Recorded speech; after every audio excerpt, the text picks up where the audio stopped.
இங்க ஒரு மேம்பாலம் திறந்தாங்க போன வாரமா. ஜிடி நாயுடு அவர் பேர்ல ஒரு மேம்பாலம் திறந்தாங்க. இப்ப நான் உங்ககிட்ட கோவிந்தசாமி துரைசாமின்னு சொன்னா உங்களுக்கு யாருக்கு தெரியுமா? யாரும் தெரியுமா? கோவிந்தசாமி துரைசாமி அவர் தான் ஜிடி நாயுடு. கோவிந்தசாமி துரைசாமி நாயுடு. இப்ப ஜிடி நாயுடுன்னு சொன்னதான் தெரியும்.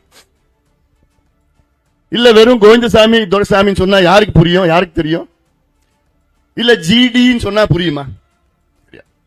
அந்த ஜிடி நாயுடு அப்படி பேர் சொன்னதான் மக்களுக்கு புரியும். இன்னைக்கு நரேந்திரா அப்படி சொன்னா உங்களுக்கு யாருக்காவது தெரியுமா? நரேந்திர மோடின்னு சொன்னாதான் தெரியும். அந்த மோடி என்பது ஒரு ஜாதி பெயர். பிரணாப் அப்படின்னு சொன்னா யாருக்காவது தெரியுமா?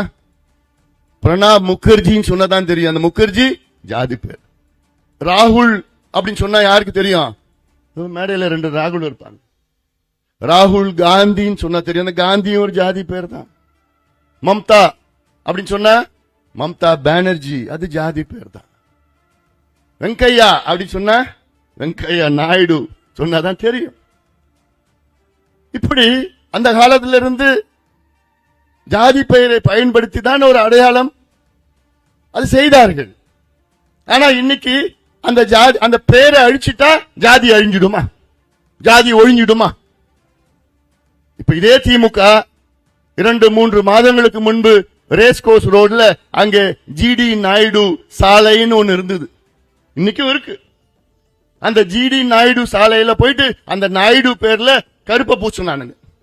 யாரு? இதே திமுக காரன் தான். இன்னைக்கு அதே பேர்ல தான் இன்னைக்கு மேம்பாலம் வச்சிருக்கிறாங்க. அப்போ என்ன, நீங்க சாயத்தை பூசினீங்கன்னா ஜாதி போயிடுமா? ஜாதி அழிஞ்சிடுமா?